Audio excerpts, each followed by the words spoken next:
Alright, let's say that I have a box on a flat horizontal plane. As of now, the box currently undergoes the force of gravity, which is countered by the normal force. The force of gravity has a magnitude of mg, which is the mass times the gravitational accelerant.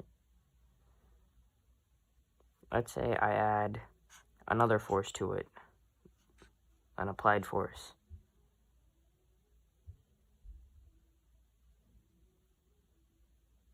Now the box is going to be moving to the right. And let's say that the floor has a force of friction.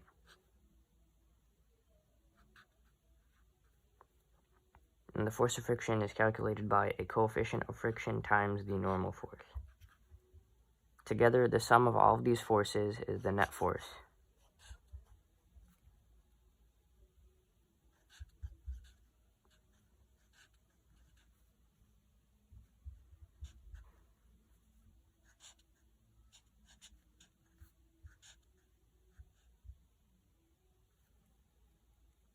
Now, some of these forces are positive, such as the force of acceleration and the normal force, while some are negative, such as the force of friction and the force of gravity.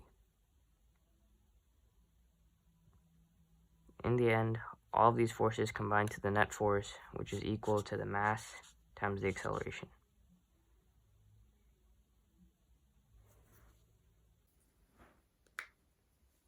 Alright, let's begin by drawing a model. So we have a box on a horizontal plane. The box has a weight of 20 newtons, which is opposed by a normal force of 20 newtons, and there's an applied force of 12 newtons. The problem also states that there is a coefficient of friction, of kinetic friction, of 0.34. So now let's go ahead and consider all of the forces. We know that there is a force of gravity, which is 20 newtons, which is countered by the normal force of 20 newtons. We also know that there is an applied force of 12 newtons, which is countered by a force of friction. So we know that these two cancel out, so all we're left is the force of acceleration, which is 12, minus the force of friction, which is the coefficient times the normal force. And this is 0.34 times 20, which is equal to 6.8.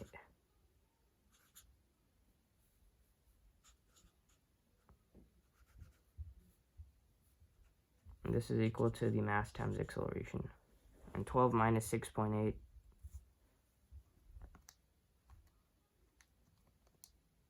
is 5.2. Now we're not given the mass, but we can just calculate it from the weight. So since the weight is equal to 20, we just divide both sides by g, which is 9.81.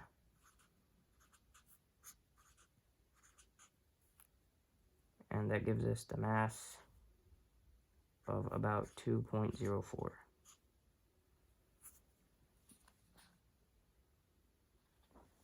kilograms.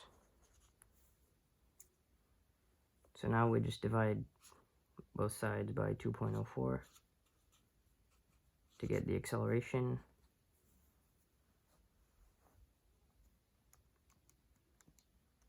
And we get about 2.56.